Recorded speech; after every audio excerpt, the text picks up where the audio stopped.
C'est la rentrée, et qui dit rentrée, eh bien le retour aussi de Security Book, et vous le savez certainement, eh bien, la rentrée, c'est aussi la rentrée littéraire, l'occasion pour nous eh bien, de pouvoir démarrer cette nouvelle saison en vous présentant un nouvel ouvrage, un de ceux qu'on a pris dans notre grande bibliothèque pour Security Book. Alors, on va parler avec son auteur qui est présent sur ce plateau, Romain Fortier, de son ouvrage « La sûreté à l'hôpital ». Et vous allez voir, alors au-delà du fait que le titre va être surtout intéressant mais passionnant, il est surtout interrogatif sur beaucoup de sujets. Et pour ce faire, qui mieux que celui qui a pu l'écrire, à savoir monsieur Romain Fortier, est avec nous. Bienvenue, Romain. Bonjour, merci. Je disais, alors vous êtes l'auteur de La sûreté à l'hôpital, ce livre que je viens de présenter. Ma première question, c'est pourquoi avoir écrit ce livre ? Pourquoi avoir écrit ce livre ? Pour moi, c'était important de provoquer un peu l'échange, simplement, face à cette situation qui, pour moi, devient important dans nos hôpitaux, face aux violences qu'on rencontre au quotidien et qui est encore, pour moi, méconnue du grand public et même au niveau des soignants, une culture qui n'est pas encore forcément bien prise en compte dans nos institutions. Et qu'est-ce qui a pu vous frapper, avant qu'on rentre un peu plus dans le détail du livre, mais qu'est-ce qui a pu vous frapper dans la réalité justement quotidienne que vous décrivez sur cette sûreté hospitalière ? La violence du quotidien qui s'est banalisée. Ouais, c'est ça. C'est ça. C'est de voir que finalement, tous les jours, dans nos hôpitaux, il y a ce phénomène de violence, d'agression, qu'elle soit verbale ou physique, et que finalement, on n'en parle pas tant que ça, et limite, on doit pouvoir l'accepter. Ça devient presque normal au sein de nos hôpitaux. Alors, je ne l'ai pas précisé, mais vous allez le faire, c'est beaucoup mieux ainsi d'ailleurs. Votre fonction, parce que vous êtes lié à cet univers hospitalier, est liée aussi à la partie sécuritaire. Tout à fait. Donc, je suis ingénieur hospitalier, responsable d'un service de prévention incendie, de sûreté, mais également sur la partie logistique et accueil. Alors, j'ai envie de démarrer parce que vous le verrez dans ce livre, que, encore une fois, je vous recommande, La sûreté à l'hôpital. Vous verrez qu'il y a plusieurs tableaux qui sont dressés. Alors, le premier, c'est le constat des hôpitaux. Les hôpitaux sont-ils vulnérables ? Oui, nos hôpitaux sont vulnérables et très compliqués finalement à protéger. C'est-à-dire que nous devons laisser rencontrer tout le monde. C'est notre mission pour soigner, pour pouvoir accueillir ces visiteurs, mais il faut pouvoir assurer sa sécurité. Aussi bien nos pharmacies, nos services d'urgence et les services de maternité et tous ces différents services. Alors, quand vous dites c'est vulnérable, c'est quoi les types de menaces auxquelles les hôpitaux font face ? Vous avez parlé de la violence. Est-ce qu'on peut parler de l'intrusion ? Est-ce qu'on peut parler de cyberattaques ? Bien sûr. Les intrusions font partie de ces violences, en tout cas de ces menaces. Les cyberattaques aussi, bien sûr. Alors, ce n'est pas mon cœur de métier principal, mais les cyberattaques, aujourd'hui, on l'a vu notamment sur ces dernières années, dès lors que notre système informatique est touché, on est très vite finalement en situation de crise et avec une difficulté de pouvoir assurer cette continuité de soins. On se retrouve finalement à ne plus pouvoir utiliser cet outil informatique, et donc on se retrouve avec des fiches bilan ou très vite des papiers, des documents avec un mode dégradé et forcément qui a un impact derrière sur les personnes qu'on va accueillir. Alors, je reprends votre propos, page 63. Vous avez un passage qui dit « Maîtriser la violence, un double rôle thérapeutique et sécuritaire ». Prenez un exemple, vous dites « Face à un patient agité ou agressif, l'équipe soignante doit faire preuve d'une maîtrise à la fois technique et relationnelle ». Exactement. Très souvent, quand on a justement ces patients ou visiteurs qui arrivent avec des douleurs, avec de l'inquiétude, eh bien, il faut savoir échanger, discuter, expliquer. Donc, c'est pas forcément quelque chose de simple et d'évident. Derrière aussi, si la personne doit montrer un peu plus de violence par ses gestes ou par simplement ses actes, faut savoir aussi se positionner, avoir la bonne gestuelle et puis les bons réflexes. Alors, à vous écouter, et avec celles et ceux qui nous regardent aussi, je suis sûr que intervient très certainement cette question, c'est est-ce qu'il y a un décalage finalement entre notre vision à nous, qui sommes utilisateurs. Alors on essaye le moins possible, hein, c'est mieux de ne pas aller à l'hôpital quand même, mais est-ce qu'il y a un décalage entre la perception que l'on peut avoir et la réalité vécue dans le domaine hospitalier? Oui, je pense. Je pense parce que lorsqu'on parle de ces violences, finalement, dans la presse, c'est sur des événements importants. Lorsqu'il y a eu un meurtre, lorsqu'il y a eu une attaque, on va dire, importante, mais on ne parle pas de ces violences du quotidien, même au sein de l'hôpital, on n'en parle pas assez. Donc je pense très franchement que oui, la perception de ce qui se passe réellement en termes de violence, d'agression dans nos hôpitaux n'est pas celle qui se passe réellement. Alors, dans ce livre, qui, encore une fois, et vous confirmez peut-être mon propos, n'est pas là pour dire il faut faire comme ci, il faut faire comme ça. C'est un constat que vous essayez de dresser pour peut-être tirer une sonnette d'alarme avant qu'il soit trop tard. C'est truffé aussi d'anecdotes, qui pour certaines peuvent être un petit peu glaçantes parfois. D'autres qui finalement on se dit ah ben oui, je me souviens, je l'ai moi-même vécu. Si vous deviez en sortir une anecdote, un cas concret que vous avez pu que vous partagez dans ce livre de violence ou en tous les cas d'insécurité. Alors il est vrai qu'on peut en avoir plusieurs comme ça, peut-être l'une qui date depuis maintenant quelques mois. On a eu une patiente qui s'était retranchée donc, dans sa chambre avec un couteau. Dans ces moments-là, c'est dès lors qu'on n'a pas préparé les équipes, dès lors qu'on n'a pas un minimum de matériel et de préparation, tout simplement, il est compliqué quand même d'être efficace. Donc ce jour-là, on avait la chance d'avoir mis en place justement des moyens, un écran de protection, d'avoir des soignants qui étaient quand même sensibles à ce sujet, un agent de sécurité qui était également sur place, qui a permis de dénouer la situation, qui s'est très bien terminée. Donc c'est une situation parmi tant d'autres, mais qui peuvent être finalement dramatiques pour pas grand-chose finalement. Ouais, c'est ça. Si on parle maintenant des acteurs de l'organisation au sein d'un hôpital, au niveau de la sûreté par exemple, qui est responsable de la sûreté dans un hôpital? Est-ce que c'est la direction générale, les équipes de sécurité, les pouvoirs publics, quand c'est les hôpitaux publics, qui en fait a cette charge-là? Le responsable de la sécurité de façon globale dans l'établissement, c'est le directeur de l'établissement. Bien sûr, il y a le préfet, mais c'est le directeur de l'établissement. C'est lui le chef d'orchestre.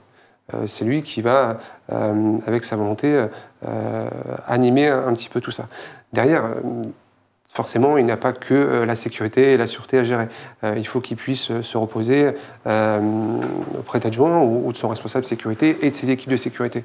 Mais oui, voilà, le Code de la santé publique le dit, c'est le responsable, et le Code du travail aussi le dit, que c'est bien lui le responsable de la sécurité mentale et physique de son personnel. Mental et physique de son personnel. Cette phrase, elle est importante aussi parce que ces gens-là sont là pour soigner les autres, mais il ne faut pas qu'eux-mêmes se retrouvent en difficulté, finalement. Donc il faut les accompagner, c'est là où la sûreté dont vous parlez dans votre livre a son importance. Comment s'organise la coopération justement avec les forces de l'ordre? Lorsque vous avez besoin, je dis vous, c'est le milieu hospitalier, faire appel aux forces de l'ordre, comment ça se passe? Alors là, très franchement, c'est un point qui est très très très important et qui n'est pas forcément exploité, en tout cas dans tous les hôpitaux, c'est cette collaboration. La collaboration, c'est bien sûr échanger avec eux lorsqu'il y a des soucis, mais pas que.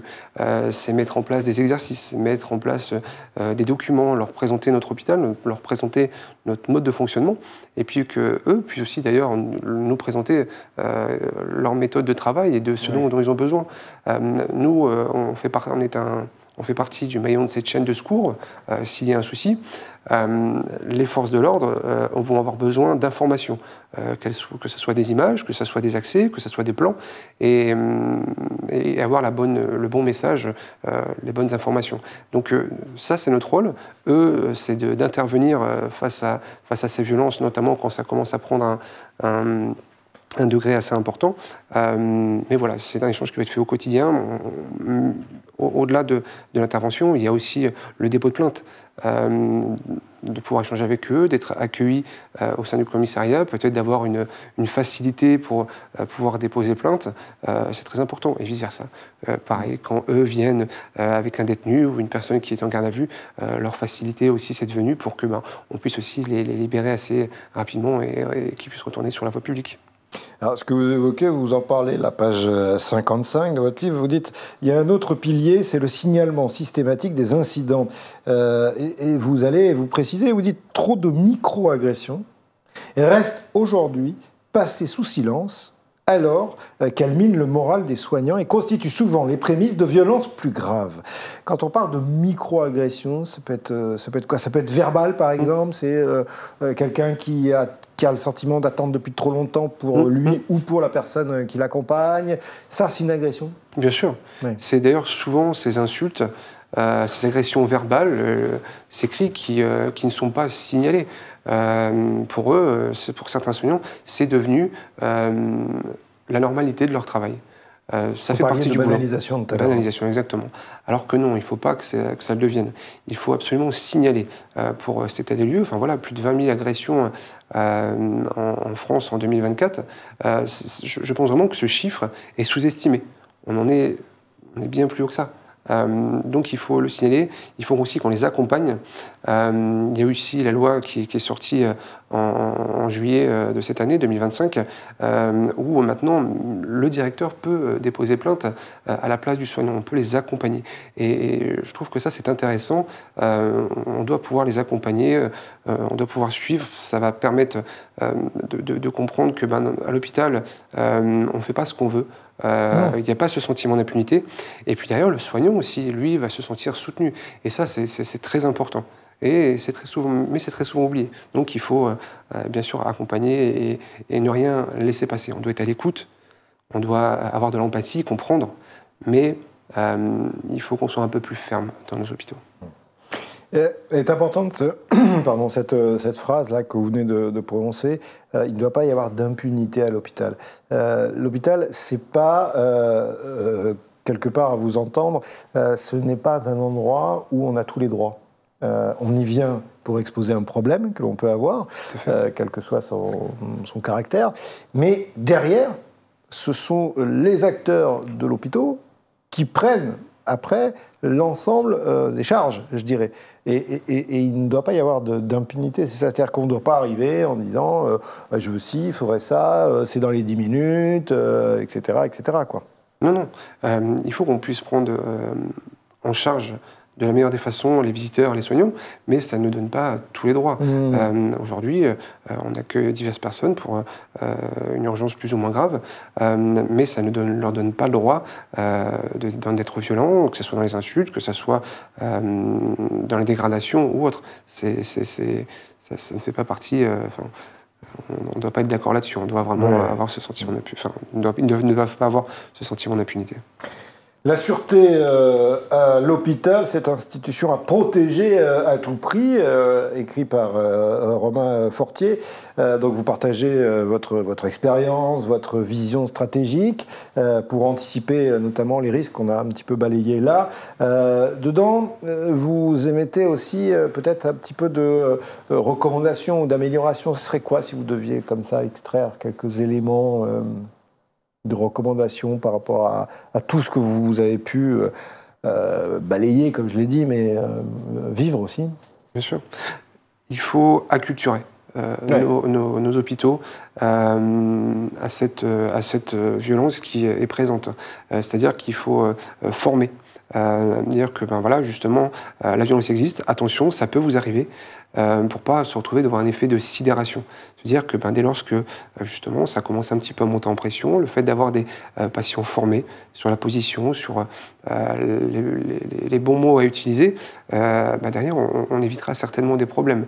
Une fois qu'on arrive à acculturer, qu'on arrive à former, qu'on arrive à échanger ensemble entre, et c'est pas forcément toujours évident, entre personnel de sécurité, direction, soignants, on va pouvoir commencer à passer à d'autres étapes, c'est-à-dire commencer à mieux protéger nos accès. Parce que si on protège nos accès et que finalement... Qu'est-ce que vous entendez par protéger nos accès? C'est à la fois physique et en cyberattaque ou autre? Oui, voilà, dans son ensemble. Mais si là, je prends l'exemple de positionner du contrôle d'accès sur une porte, si on n'a pas expliqué aux soignants pourquoi on a sécurisé cette porte, vous pouvez être sûr que 2 jours après, la porte va rester ouverte. Donc il faut d'abord, enfin voilà, il faut aller par étapes. Donc commencer par cette formation, cette acculturation, et ensuite des exercices, des échanges avec les services de l'ordre, mise en place de vidéosurveillance, de vidéoprotection, de contrôle d'accès, à badge, renforcement des systèmes d'accueil. Mais voilà, pour pouvoir mettre tout ça en place, chaque hôpital doit avoir sa stratégie, mais il faut que le soignant comprenne et qu'il soit formé et préparé à ça, pour éviter, voilà, comme je disais, cet effet de sidération. Est-ce que ça passe aussi par plus de moyens ou, alors, vous avez déjà un peu répondu à ça, mais j'allais dire, ou par un changement culturel? D'abord, le changement culturel, finalement, c'est ce que je disais, et ensuite, mettre en place des moyens.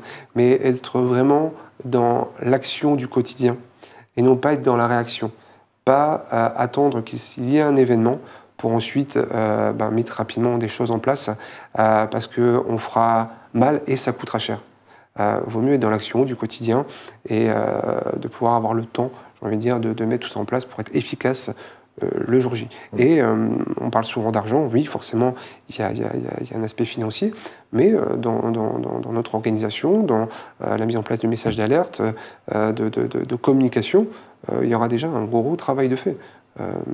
Pas forcément avec un investissement très important. On pourra aller du service d'urgence. Dès lors que vous allez avoir dans un service d'urgence un accueil qui va rester agréable, auquel on va par exemple vous mettre un écran, vous dire qu'attention, les violences au milieu hospitalier ne sont pas tolérées. Et puis également, pourquoi pas mettre un dessin animé pour les enfants. Enfin voilà, il y a plein de petites choses qui peuvent être mises en place pour éviter la montée en violence. Si je viens à l'hôpital et que je sais que je dois attendre 2 heures, je l'accepterais peut-être mieux que de rester dans la certitude tous les 10 minutes, un quart d'heure.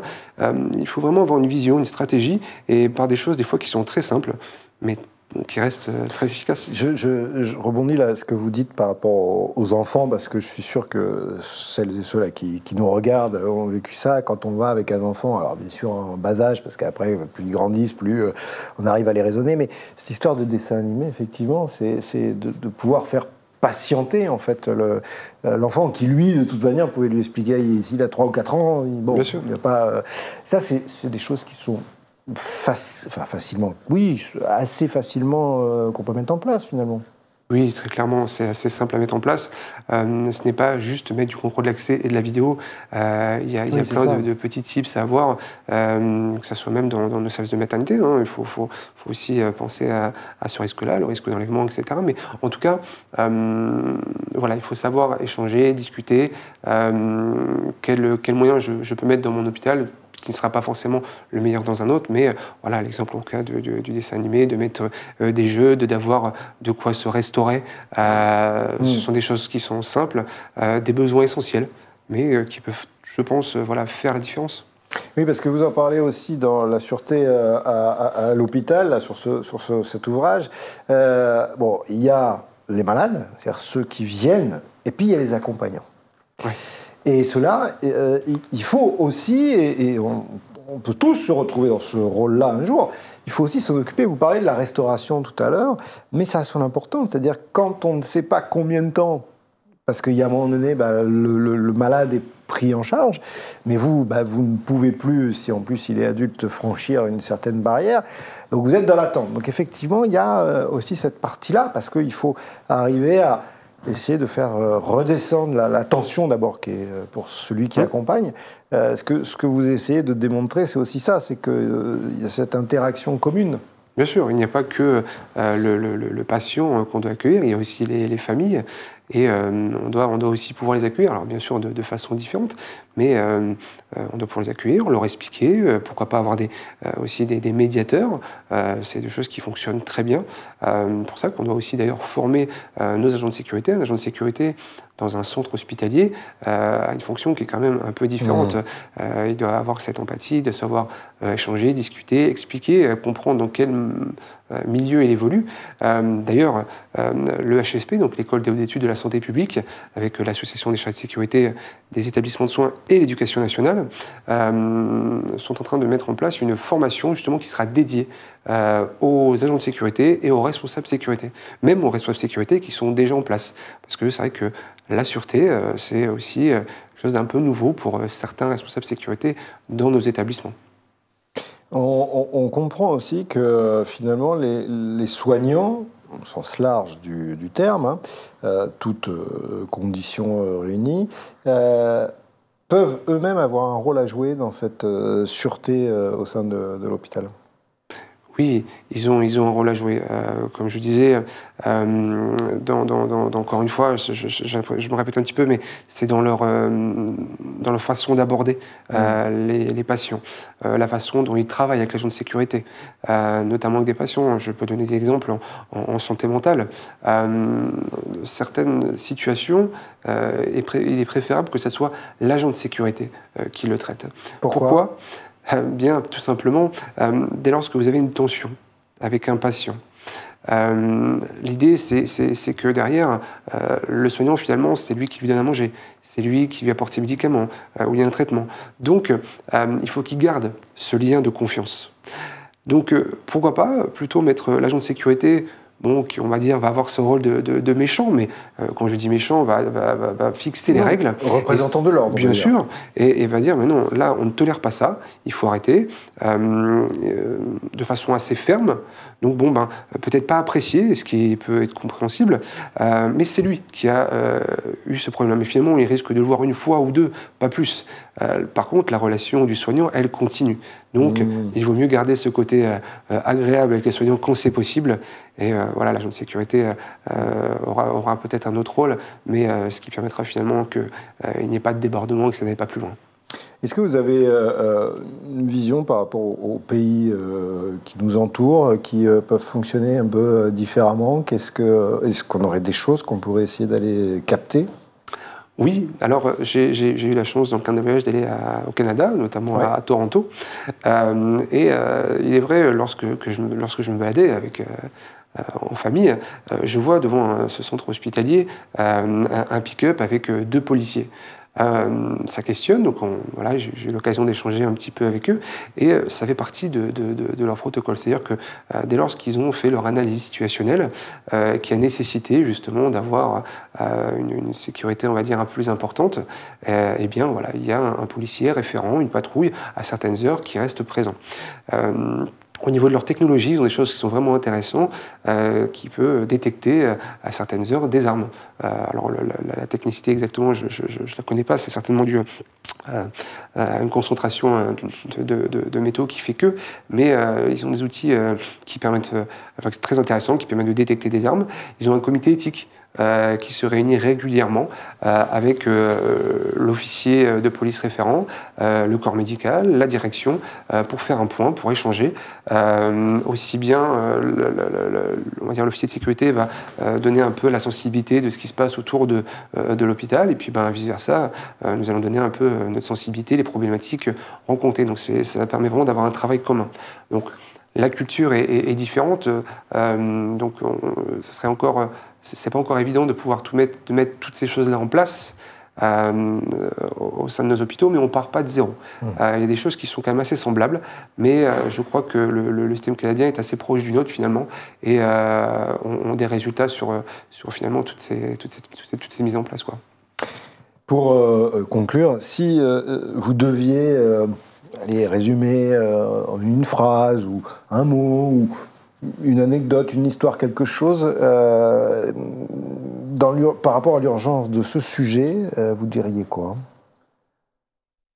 Il n'y a pas de soins de qualité sans sécurité. Voilà, si je devais avoir une phrase, ça serait ça. Ça fait partie de nos besoins essentiels. On a besoin de sécurité, c'est la pyramide de Maslow. On a besoin de sécurité. Donc si on veut garder une sérénité, de la dignité, de la qualité de soins, il faut la sécurité. Pour moi, c'est indispensable. Donc voilà, mon livre, c'est ça, c'est provoquer l'échange, faire réagir,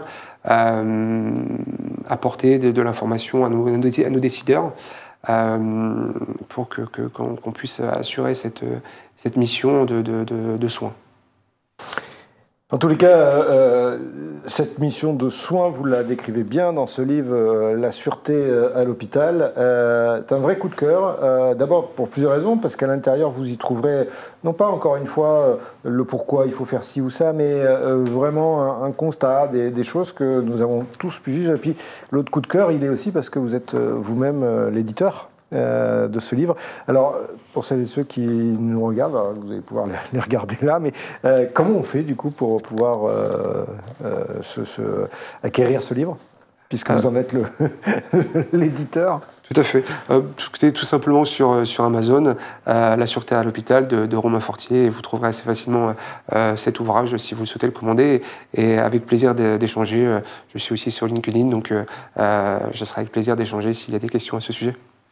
En tous les cas, merci beaucoup, Romain Fortier, d'avoir accepté cette invitation. Preuve en est que on peut faire des choses, on peut actionner, voilà, y compris écrire un livre, le produire soi-même, enfin l'imprimer soi-même, et puis derrière partager ses expériences.